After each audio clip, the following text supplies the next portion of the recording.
Hari ini kita sama-sama akan membahas satu bagian dari firman Tuhan yang berbicara tentang pergumulan seorang ayah di dalam dia membesarkan dan juga menyelamatkan anaknya yang hampir mati. Mari kita sama-sama membuka satu bagian dari firman Tuhan dari Markus pasal yang kelima. Markus pasal yang kelima.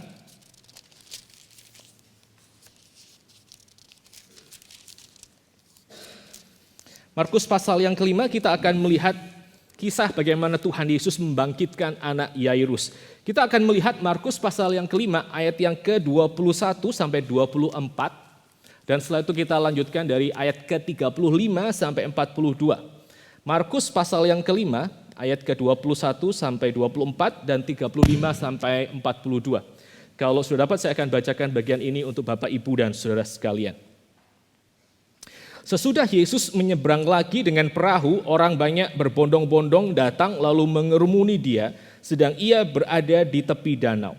Datanglah seorang kepala rumah ibadat, seorang pemimpin sinagoga yang bernama Yairus. Ketika ia melihat Yesus, tersungkurlah ia di depan kakinya dan memohon dengan sangat kepadanya, "Anakku perempuan sedang sakit, hampir mati. Datanglah kiranya dan letakkanlah tanganmu atasnya, supaya ia selamat dan tetap hidup." Lalu pergilah Yesus dengan orang itu, orang banyak berbondong-bondong mengikuti dia dan berdesak-desakan di dekatnya. Kita lompat ke ayat 35 karena bagian ini disela dengan satu adegan yang lain. Tuhan Yesus menyembuhkan seorang wanita dengan sakit pendarahan.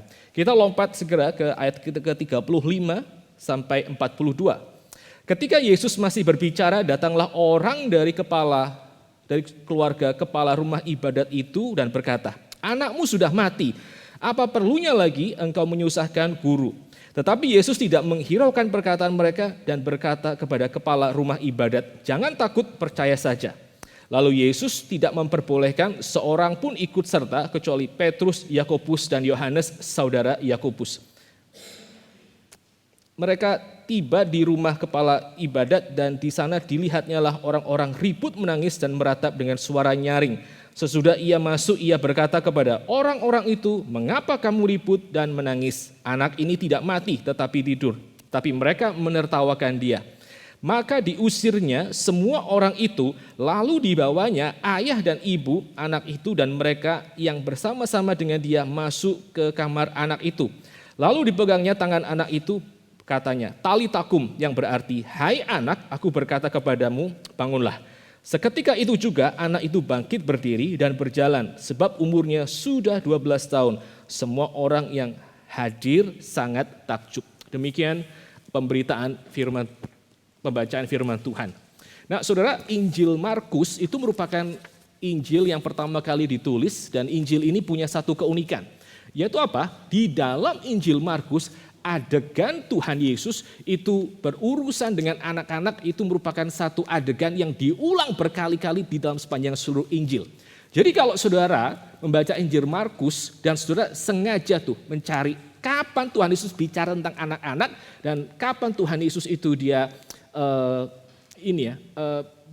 dealing dengan anak-anak, maka jawabannya adalah sepanjang seluruh Injil Markus itu ada 28 kali Tuhan Yesus bicara tentang anak, dan Tuhan Yesus dia menyembuhkan dan menyelamatkan anak-anak. Ya, termasuk ucapan-ucapan yang sangat terkenal seperti, "Kalau kamu mau masuk dalam kerajaan surga, jadilah seperti anak ini." Dan sebagainya dan sebagainya, ya. Dan di dalam bagian ini kita tadi sudah sekilas melihat satu adegan di mana Tuhan Yesus dia berurusan dengan satu orang anak yang hampir mati. Dan di dalam adegan ini kita bukan hanya sekedar akan melihat anaknya saja, tetapi secara khusus kita juga akan melihat figur ayah yang ada di sana dan apa yang kita bisa sedikit pelajari sebagai orang-orang Kristen. Nah, ini meskipun saudara sekalian tidak semuanya para ayah, tapi saya percaya firman Tuhan dengan seluruh kelimpahannya itu juga akan memberkati dan juga akan membentuk kita di dalam aspek-aspek yang kita kumuli di sepanjang hidup kita. Juga termasuk kalau saudara adalah seorang yang single, nah ini juga satu persiapan untuk saudara juga akhirnya boleh mendidik hidup saudara sedalam terang firman Tuhan untuk kita menjadi orang yang satu kali kelak Tuhan boleh pakai mengasuh orang-orang yang Tuhan percayakan kepada kita. Nah, kita akan melihat bagian ini di dalam perikop ini dalam tiga section seperti biasa. Pertama kita akan sama-sama melihat mengenai seorang ayah yang dia mengasihi anak perempuannya. Lalu yang kedua kita akan sama-sama melihat tentang bagaimana sang ayah tersebut dia adalah ayah yang percaya kepada perkataan Tuhan Yesus. Dan yang ketiga kita juga akan sama-sama belajar bagaimana ayah ini dia membawa Yesus Kristus ke dalam hidup anaknya. Ya, satu bagian yang sangat jelas sekali dan sangat kita kenal. Yang pertama-tama Saudara, kita akan sama-sama memikirkan tentang sosok Yairus. Ya, bagian yang pertama, dia adalah seorang ayah yang mengasihi anak perempuannya. Saudara, waktu kita bicara bahwa Yairus itu adalah satu orang kepala ibadat, kepala sinagoga yang mengasihi anak perempuannya, maka di telinga kita sebagai orang-orang modern, maka ini hanya merupakan satu informasi belaka. Karena kita yang hidup di dalam zaman modern, kita semua sadar bahwa setiap anak gitu ya adalah penting. Entah pria, entah wanita, anak-anak ini penting. Ya. Nah, tetapi waktu kita mau coba mengerti tentang posisi seorang anak di dalam zaman ancient Greco-Roman, di dalam Greka Romawi kuno, maka ternyata posisi seorang anak itu tidak setinggi dan tidak seberharga hari ini. Ya, saya banyak sekali baca artikel yang mengatakan bahwa hanya Christian worldview yang bisa memberikan yang namanya childhood itu. Childhood itu Saudara, masa kanak-kanak itu hanya mungkin kalau orang itu mengerti dan orang itu sudah sudah diresapi dengan yang namanya Christian worldview. Baru orang itu boleh punya kemungkinan untuk mereka memberikan yang namanya masa kanak-kanak itu. Kenapa? Karena kalau saudara melihat di dalam zaman ancient Greco-Roman yang juga hari itu menyelimuti Palestina, maka sosok seorang anak itu tidak penting-penting amat, saudara. Saudara bisa melihat misalnya ada satu orang politisi yang hidup satu abad sebelum Masehi bernama Cicero. Ini orang yang sangat penting sekali kalau saudara belajar sejarah Romawi. Cicero itu mengatakan bahwa anak-anak yang lahir cacat, yang lahir cacat itu mereka boleh dibuang dan memang harus dibuang untuk menyelamatkan masyarakat dari beban tanggungan sosial, saudara, kata Cicero. Nah, yang dimaksud Cicero sebagai anak-anak yang anak-anak yang kemudian deformed itu apa? Anak-anak yang deformed itu termasuk misalnya anak-anak yang lahir di luar pernikahan. Itu disebut sebagai deformed. Itu bisa kemudian dienyahkan dan dibuang. Lalu apa lagi? Lalu misalnya anak-anak yang lahir misalnya dengan kekurangan-kekurangan fisik yang dianggap mungkin terlalu lemah, terlalu pendek dan terlalu apapun lah, kurus dan seterusnya. Itu mereka boleh dibuang itu dan memang harus dibuang supaya tidak menjadi beban masyarakat. Termasuk apa? Termasuk yang namanya anak yang deform itu meliputi kalau misalnya anak yang lahir adalah wanita, itu boleh dibuang karena itu termasuk deform. Saudara. Kita bersyukur kita itu hidup di dalam era informasi di mana seluruh penemuan-penemuan arkeologi boleh berjalan dengan sangat baik. Kita punya ada satu surat entah dari mana. Kita nggak tahu siapa yang tulis surat itu, tapi adalah satu surat dari seorang ayah yang dia berkata kepada istrinya. Dan surat ini adalah surat yang ditemukan di Alexandria, di Mesir, abad pertama Masehi. Di dalam surat itu si ayah mengatakan kalimat seperti ini. Istriku yang terkasih, aku tahu kamu sudah melahirkan, gitu ya. Sebentar lagi kamu akan melahirkan. Dia berkata seperti itu dalam suratnya. Nah, kalau misalnya yang lahir adalah laki-laki, silakan pelihara anak ini. Tapi kalau yang lahir adalah wanita, kamu tidak perlu repot-repot, buang saja anak itu. Seperti itu, saudara. Jadi itu ancient Greco-Roman gitu. Anak itu tidak punya hak apapun di dalam dirinya. Bahkan orang seperti Aristotle gitu ya. Aristotle yang luar biasa canggihnya itu, saudara. Dia punya kayak semacam satu konsepsi bahwa yang namanya anak itu ya. Anak yang apalagi yang baru lahir itu bukan human itu. Anak itu bukan human, itu mirip kayak binatang. Anak itu, saudara. Anak yang lahir itu mirip binatang. Jadi makanya di dalam zaman Greco-Roman itu ada begitu banyak anak-anak yang akhirnya dibunuh, anak-anak yang dibuang, dan anak-anak yang ditenggelamkan. Ya, khususnya wanita. Nah, jadi saudara bisa melihat di dalam bagian ini. Pada waktu Alkitab itu mengatakan ada seorang ayah tuh, Yairus, yang dia mengasihi anak perempuannya. Ini bukan hanya sekedar informasi saja, tapi saudara bisa melihat di sini bagaimana peran yang namanya cara pikir Yahudi yang berdasarkan firman Tuhan itu membentuk hidup orang, sehingga ada seorang ayah ya, yang dia dengan demikian saking mengasihinya, maka dia berusaha untuk mempertahankan hidup anaknya itu. Saudara. Dan ini merupakan satu hal yang kita sebagai orang Kristen itu perlu kita pelajari. Ya, kita perlu pelajari apa? Kita perlu mengerti bahwa kalau hari ini kita bisa mengasihi anak kita bisa mengasihi anak kita yang diberikan Tuhan kepada kita dengan semua kekurangannya, anak baik laki maupun perempuan, jangan lupa itu semua dibentuk karena iman Kristen yang kita itu sudah terima. Saudara, kalau saudara melihat ancient Greco-Roman history, maka waktu orang menggali arkeologi, mereka kadang-kadang menemukan begitu banyak tulang belulang anak-anak itu ditemukan di tepi sungai, lalu kemudian juga di tempat-tempat pembuangan sampah dan seterusnya. Karena apa? Anak-anak itu tidak berharga. Tetapi saudara, waktu saudara melihat apa yang ditemukan oleh arkeologi pada waktu mereka menggali kuburan-kuburan Kristen, saudara, kuburan-kuburan Kristen, di sana saudara mendapati bahwa banyak sekali kuburan-kuburan itu yang berukuran kecil, seperti ukuran bayi, lalu di setiap kuburan itu ada satu inscription, ada satu kalimat yang mengatakan bahwa this is the adopted son of so and so, this is the adopted daughter of so and so. Itu begitu banyak sekali.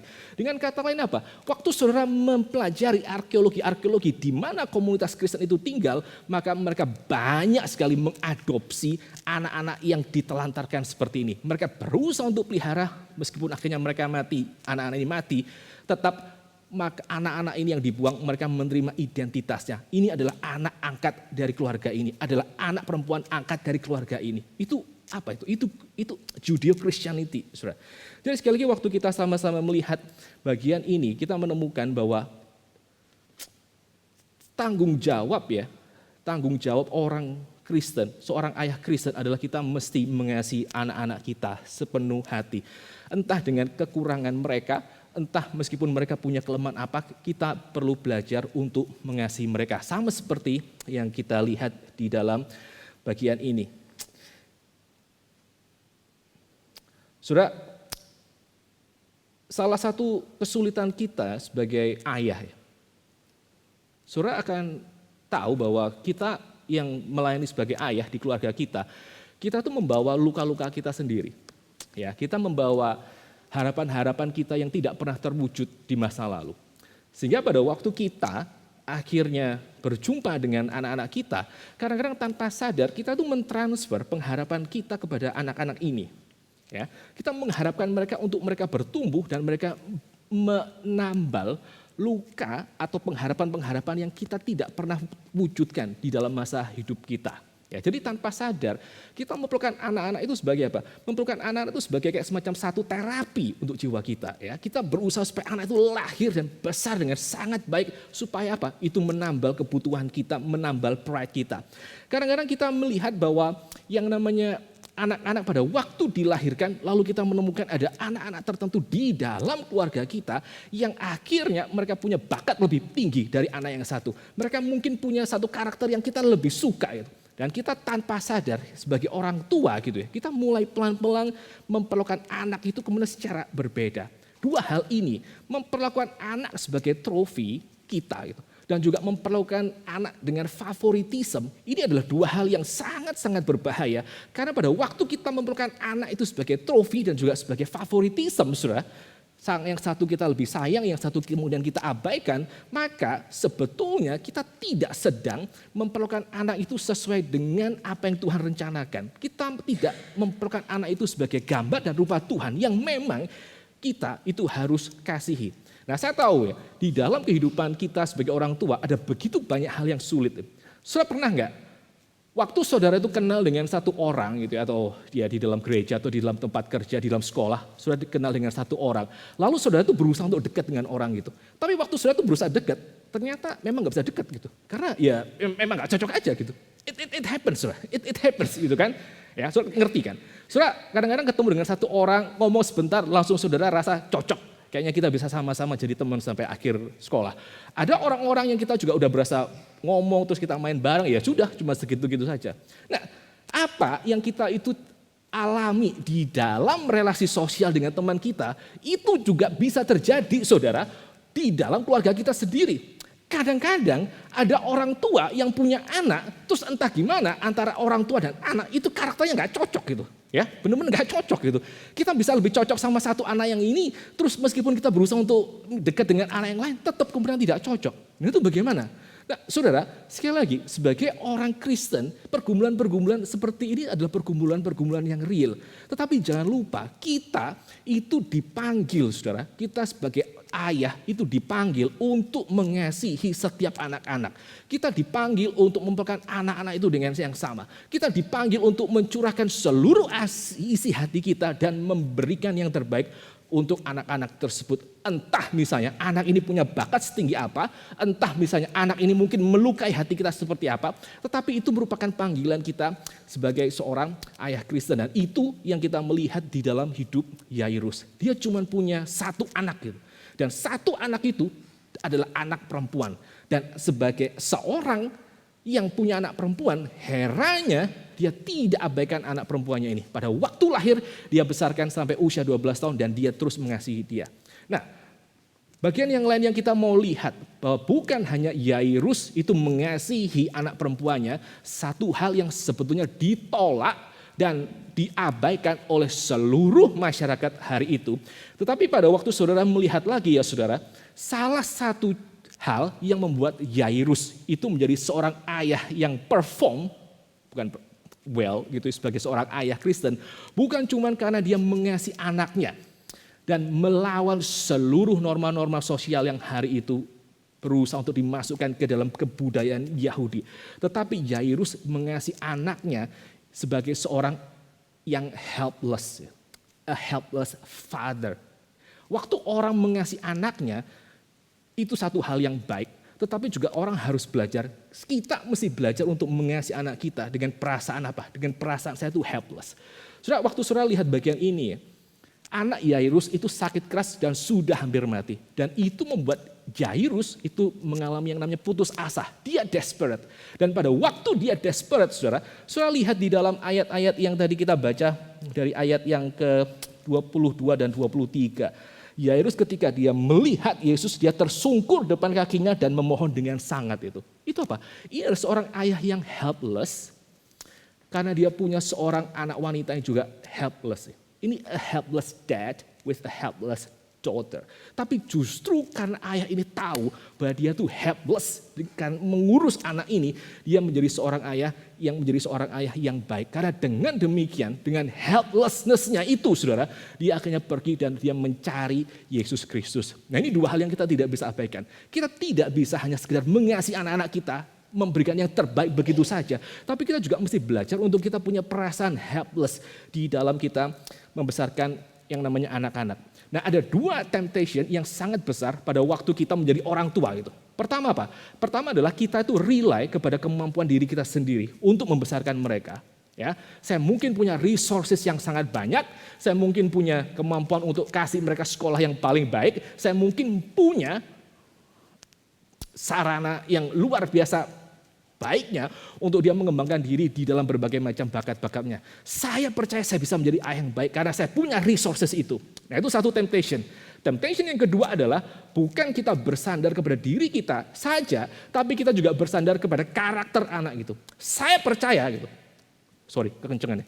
Saya percaya anak saya dengan seluruh karakternya yang baik, yang saya tahu dari kecil, dia tuh polos, jujur, gak pernah macam-macam. Kalau digebukin temannya dia diem aja gitu. Bahkan dia mendoakan anaknya seperti itu ya. Waktu di sekolah dibully, saya percaya anaknya akan beres sampai dia besar. Ya, jadi kita bergantung kepada apa? Kita bergantung kepada karakter anak ini. Kita bergantung kepada apa? Kita bergantung kepada yang namanya bakat yang mungkin dimiliki anak ini. Nah, dua bagian ini ya saudara. Kita sadar kita punya resources besar misalnya.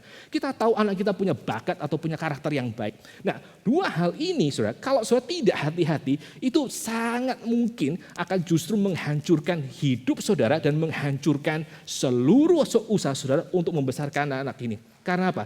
Karena sekali lagi, seorang ayah pada waktu dia mau menjadi seorang ayah Kristen yang baik, dia tidak cukup hanya mau mengasihi anaknya saja. Tapi harus apa? Dia harus punya perasaan helpless. Dia sadar itu. apapun resources yang dia miliki, dan juga apapun bakat yang dimiliki oleh anaknya, semuanya itu nothing kalau Tuhan itu tidak beranugerah di dalam hidup anak itu. Kalau Tuhan tidak menjaga anak itu. Saudara, saya bolak-balik ketemu dan bolak-balik berkali-kali mendengar lot of kisah-kisah keluarga-keluarga Kristen yang mereka tuh bergumul dengan anaknya. Ada satu orang keluarga yang mereka tuh berusaha dengan sekuat mungkin, keluarga secara ekonomi tidak mampu, yang mereka berusaha sekuat mungkin memberikan pendidikan kepada anaknya gitu. Ini anak yang mereka sayangi dan mereka berusaha untuk kumpulkan uang sebanyak mungkin untuk kirim anaknya masuk ke sekolah internasional. Masuk nggak?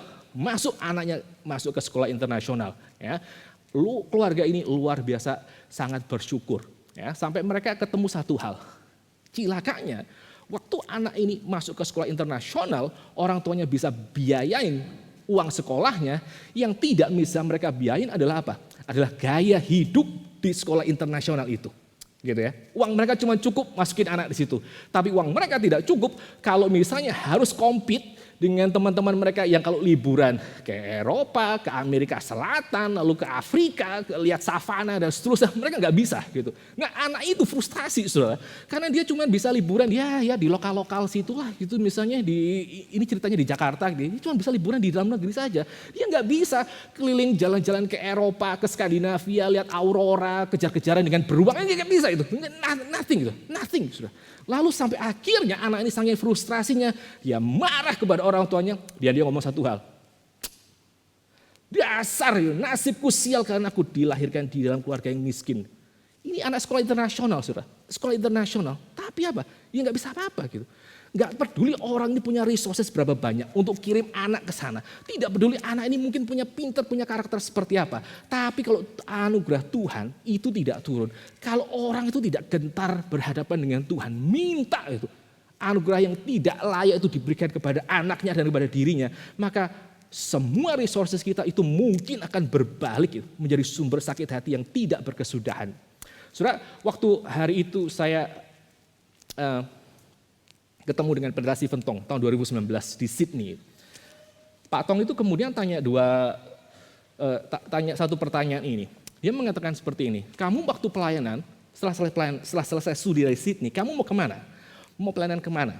Ya, dia tawarin saya, apakah kamu mau balik ke Indonesia, ataukah kamu akan melayani di Western countries itu? Waktu saya bilang, saya serahkan ke sinode. Ya. Sebelum itu, Pak Tong ngomong lagi, saya kasih tahu kamu satu hal. Dan ini juga penting buat kita semua ya. Kalau kamu bawa anakmu ke Indonesia dan besarkan anakmu di Indonesia, mungkin untuk pengertian sains dan teknologi STEM itu dia akan ketinggalan. Tapi untuk urusan iman dan moral dia akan lebih maju dan akan lebih kuat di Indonesia. Tapi sebaliknya, kalau kamu besarkan anakmu di luar negeri, mungkin dia akan mengerti tentang STEM itu apa? Science, Technology, Engineering, and Math, gitu ya, STEM. Tapi untuk iman dan moral, dia mungkin akan keteteran dan dia mungkin akan dipengaruhi oleh begitu banyak culture yang anti-Kristen. Terus bagaimana? Nah itu satu hal, saudara. Satu hal yang akhirnya saya tuh sampai sekarang tidak bisa lupa. Nah akhirnya karena COVID ya saya nggak bisa pulang Indonesia gitu, akhirnya kemari. Tapi itu satu hal yang kita sebagai orang Kristen harus mengerti.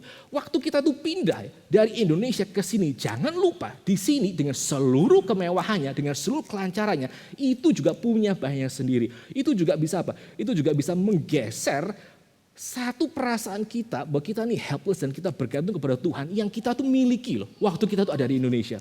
Saudara, setiap kali saya pulang ke Indonesia, turun ke Bandara Soekarno-Hatta, kemudian naik taksi gitu, terus jalan gitu. Itu saya nggak tahu gimana ya, tapi seluruh suasana Indonesia itu benar-benar satu suasana yang, saudara tahu lah, saudara kalau ke Indonesia itu, saudara akan langsung alert sebagai orang Kristen. Langsung saya tahu saya Kristen itu, dan saya langsung tahu, saya tuh mesti share gospel pada supir taksi ini. Waktu saudara turun ke Indonesia, terus anak saya waktu ke Indonesia, dia bingung sekali itu.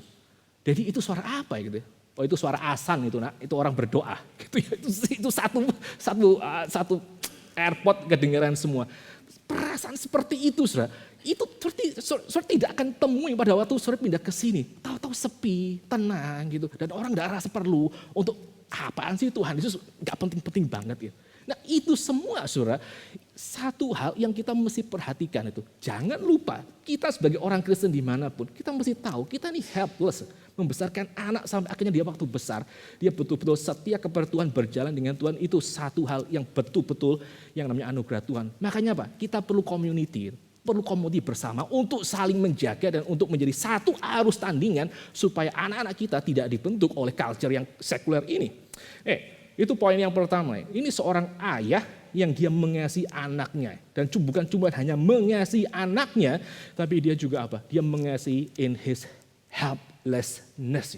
Saya tahu I cannot do anything to reach his soul unless God does something to her. Nah, bagian yang kedua, saudara, yang kita akan coba perhatikan di sini ya, bukan hanya Jairus sebagai seorang ayah, dia mengasihi anaknya, helplessly love his daughter. Tapi yang juga kedua adalah dia seorang ayah yang dia juga percaya itu kepada perkataan Tuhan Yesus. Nah, saudara, waktu saudara melihat tadi bagian ayat ke-21 sampai ayat ke-24, bagian ini berakhir dengan Tuhan Yesus pergi bersama dengan Jairus disertai dengan rombongan-rombongan orang banyak. Bagian ini akhirnya dijeda, diberikan satu pause dengan satu kisah yang lain. Yaitu Tuhan Yesus, dia akhirnya berurusan dengan satu orang wanita yang sakit pendarahan selama 12 tahun dan menyentuh jubah Tuhan Yesus dan akhirnya dia sembuh. Nah, itu bagiannya sangat panjang sekali. Jadi ya saudara, waktu Jairus dengan seluruh kepanikannya, dia datang kepada Tuhan Yesus dan Tuhan Yesus mau pergi bersama dia. Dan dia melihat bahwa Tuhan Yesus di dalam perjalanannya untuk menyembuhkan, Tuhan Yesus itu terinterupsi dengan percakapan dan dengan orang banyak dan juga dengan wanita ini gitu. So bisa bayangkan betapa frustrasinya Jairus karena the clock is ticking. Waktu itu terus berjalan dan bagaimana kalau misalnya akhirnya anaknya itu akhirnya betul-betul mati, saudara, apa yang harus dia kerjakan? Ya, dan akhirnya betul, Alkitab mengatakan akhirnya anak itu betul-betul mati. Nah, lalu kemudian apa reaksi daripada Jairus? Apa reaksi daripada Jairus? Dia bisa merasa frustrasi, cilaka, sudah terlambat. Frustrasi dengan Tuhan Yesus dan dia pergi meninggalkan Tuhan Yesus. Atau apa yang dia bisa kerjakan? Dia bisa akhirnya menuruti, betul juga, seluruh omongan orang-orang banyak ini betul adanya. Anakku sudah mati, lalu apa lagi harapanku? Dia bisa kemudian pergi dengan frustrated dan juga dengan sakit hati dan juga dengan segala macam grumbling yang dia miliki. Tetapi ya saudara, di dalam helplessness-nya Jairus, dia justru makin clinging kepada Tuhan Yesus gitu. Dia saya nggak tahu istilah orang bahasa Jawa itu, dia gandoli Tuhan Yesus itu apa itu? Yang gandoli itu. Saya tahu ya, dia berpegang gitu kepada Tuhan Yesus. Dan hal yang membuat dia itu bisa berpegang kepada Tuhan Yesus adalah ini. Karena Yesus Kristus itu kalau saudara membaca di dalam kitab suci, maka saudara akan mendapati bahwa Tuhan Yesus mengatakan jangan takut kepada Jairus, percaya saja. Dengan semua orang banyak mengatakan sekarang sudah selesai, sudah terlambat, tidak ada pengharapan lagi. Dia dengar satu kalimat dari Tuhan, jangan takut, fear not, percaya saja. Dan itu yang akhirnya menjadi satu pergumulan eksistensial dari Jairus di tempat itu. Dia mau percaya siapa? Dia mau percaya Yesus Kristus yang dia harapkan bisa menyelamatkan anaknya tapi terlambat, ataukah dia akan percaya dan menuruti nasihat orang banyak. Saudara, di dalam bagian yang lain, Injil Markus pasal yang ke-9, ada satu kejadian di mana ada seorang ayah sekali lagi yang dia bergumul dengan anaknya yang dikuasai oleh roh jahat. Dan pada waktu ini ayah ini datang kepada Tuhan Yesus. Tuhan Yesus mengatakan kepada dia, apakah kamu percaya? Ayah ini mengatakan satu kalimat ya, I think satu-satunya di dalam seluruh Injil yang punya kalimat seperti ini. A very beautiful reply dari ayah itu. Markus 9:24 yang mengatakan apa? I believe, help my unbelief. Aku percaya, tolonglah aku Tuhan yang tidak percaya ini.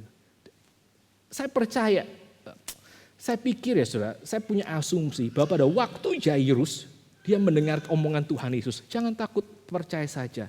Dia juga mungkin masih bergumul dengan sebagian daripada keraguan-raguannya, tapi dia memutuskan di dalam seluruh helplessness-nya gitu, dengan semua hal yang tidak dia mengerti, dia berpegang kepada Yesus Kristus. A father who trusts in Jesus' words. Saudara, di dalam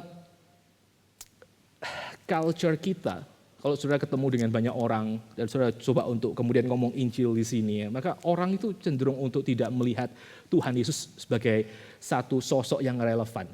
Sama seperti orang-orang Yahudi tadi mengatakan kepada Yairus, Tuhan Yesus sudah tidak lagi relevan karena anakmu mati. Maka kalau saudara ketemu dengan banyak orang dan coba ngomong tentang Injil, orang-orang itu ada yang percaya bahwa Tuhan itu hanya sekedar mitos saja. Dia cuma sekedar inilah guru moral gitu. Saya ketemu dengan satu orang electrician yang waktu itu datang ke rumah. Gitu. Dan dia mengatakan, saya ini adalah orang Kristen, but I'm not a Christian in a traditional sense. Apaan tuh orang Kristen yang not in traditional sense?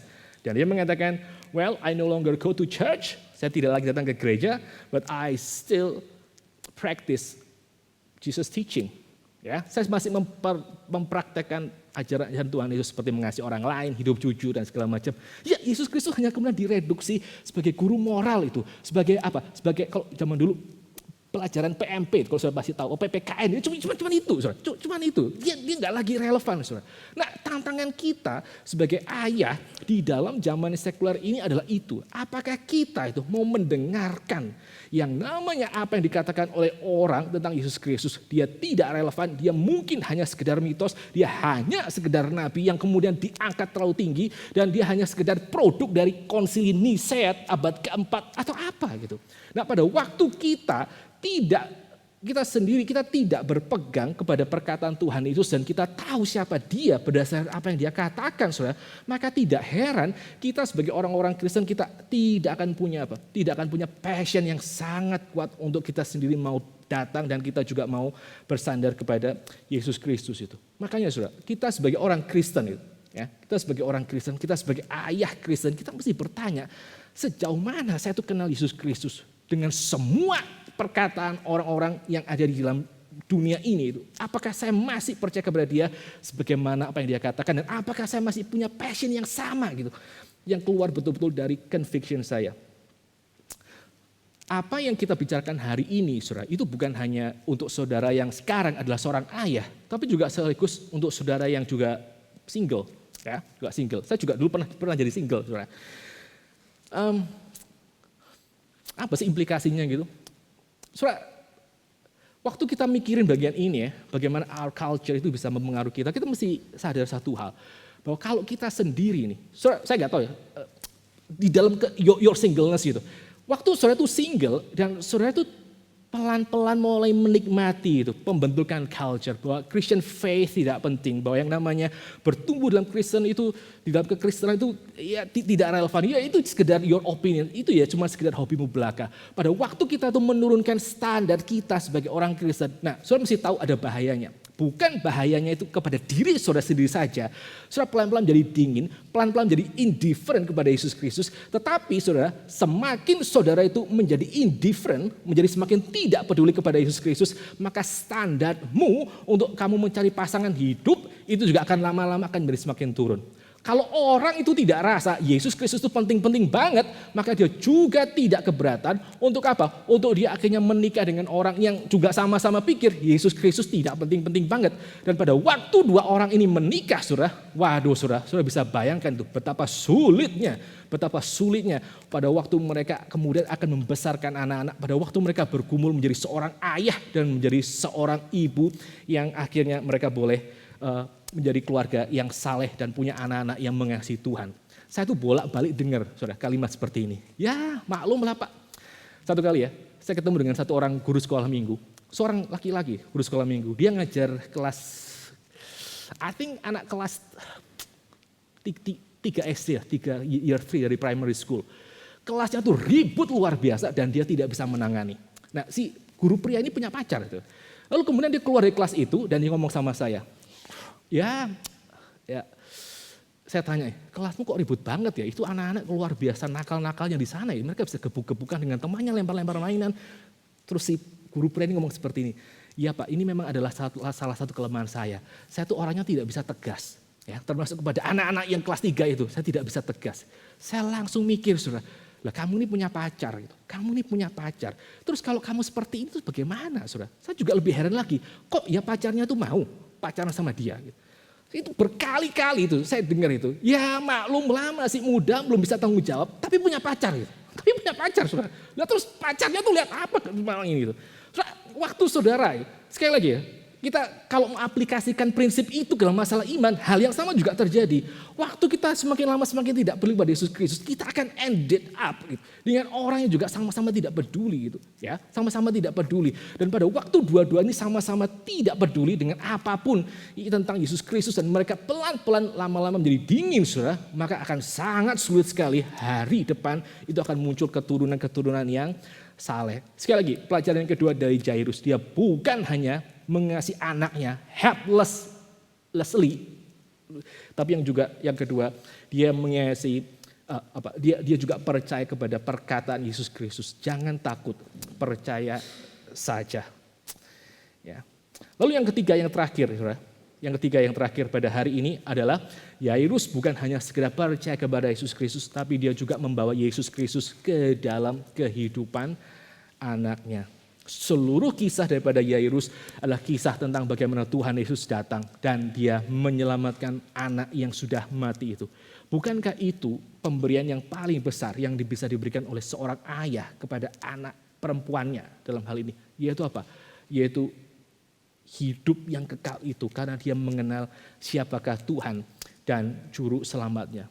Satu kali kelak ya, kita akan pisah dengan anak-anak kita. Satu kali kelak waktu anak-anak itu sudah selesai menyelesaikan SMA-nya, menyelesaikan high school-nya, mereka akan pergi dari rumah. Mereka akan pergi dari tempat kita. Mereka mungkin akan menjelajah tempat-tempat lain yang saya nggak tahu lah, mungkin juga keluar New Zealand dan seterusnya dan seterusnya dan seterusnya. Kita tidak bisa senantiasa mendampingi mereka. Kita tidak bisa setiap hari melindungi mereka. Mereka harus bergumul dengan semuanya itu. Saya pribadi ya, sebagai seorang ayah, saya ngomong sama anak-anak, kamu sebelum meninggalkan rumah, papi itu kepengen kamu tuh punya satu skill ini, ya apa itu?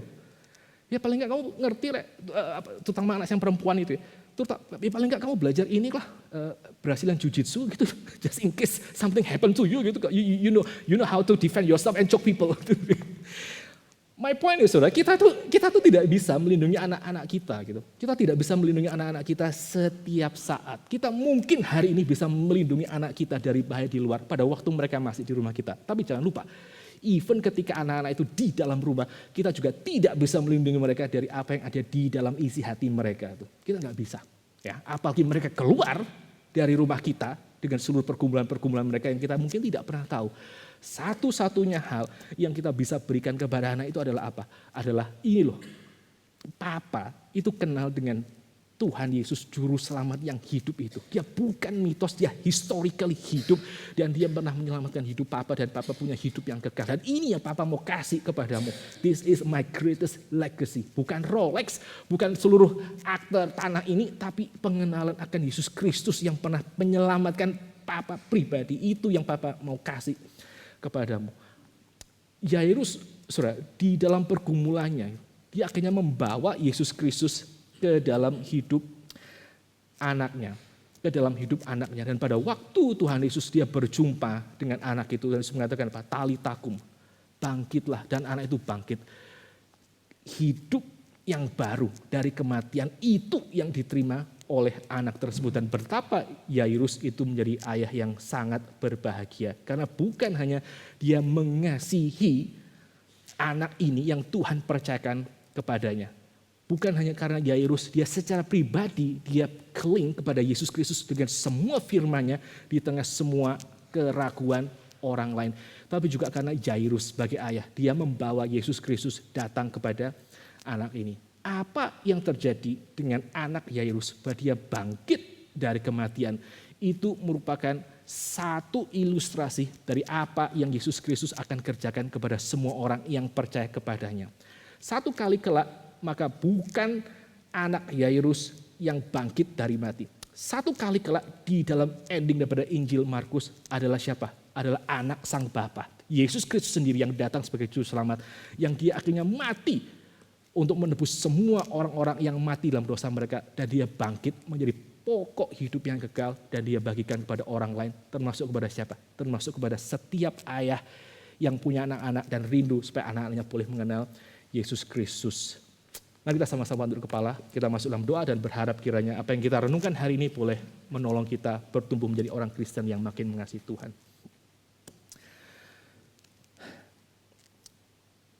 Bapa di dalam surga, kami adalah orang-orang yang lemah ya Tuhan. Dan di dalam hari ayah minggu ini kami sekali lagi sadar bahwa kami punya Bapa surgawi yang mengasihi kami. Sebagaimana Yairus yang membawa Yesus Kristus hadir dalam kehidupan anaknya. Engkau juga menyerahkan Yesus Kristus untuk mati dan bangkit menebus satu persatu hidup kami ya Tuhan. Tuhan tolong kami, khususnya kami semua yang Tuhan percayakan mandat untuk menjadi seorang ayah. Tuhan yang kiranya berkati kami supaya kami boleh mendidik anak-anak kami. Menyadari bahwa kami adalah orang yang helpless ya Tuhan. Tolong kami sendiri pun bertumbuh dalam firman Tuhan dan tolong kami untuk kami boleh memperkenalkan Tuhan Yesus kepada hidup anak-anak kami. Terima kasih Tuhan, kami tidak tahu bahaya apa di luar yang akan mungkin menimpa anak-anak kami. Kami bahkan tidak tahu bahaya apa yang ada di dalam hati mereka paling dalam. Yang satu kali akan keluar ya Tuhan. Dan mungkin akan menghancurkan hidup mereka. Tuhan beri belas kasihan kepada anak-anak kami. Beri belas kasihan kepada kami ayah-ayah yang lemah. Yang kami juga seringkali bergumul dengan banyak hal dalam hidup kami sendiri. Tuhan yang kasih belas kasihan kepada setiap keluarga ini. Terima kasih ya Tuhan. Dan Tuhan berkati untuk anak-anak muda di tempat ini. Mereka yang satu kali kelak di dalam anugerah Tuhan, dalam pimpinan Tuhan, mereka juga akan membangun keluarga. Beri mereka pertumbuhan rohani hari ini. Tolong mereka boleh berjumpa dengan orang-orang yang tepat. Untuk mereka pun boleh menjadi keluarga yang saleh, yang mengasihi Tuhan. Dan bersama-sama dengan anak mereka melayani Tuhan di dunia yang semakin gelap ini. Hanya di dalam nama Tuhan Yesus kami berdoa dan kami mengucap syukur. Amin.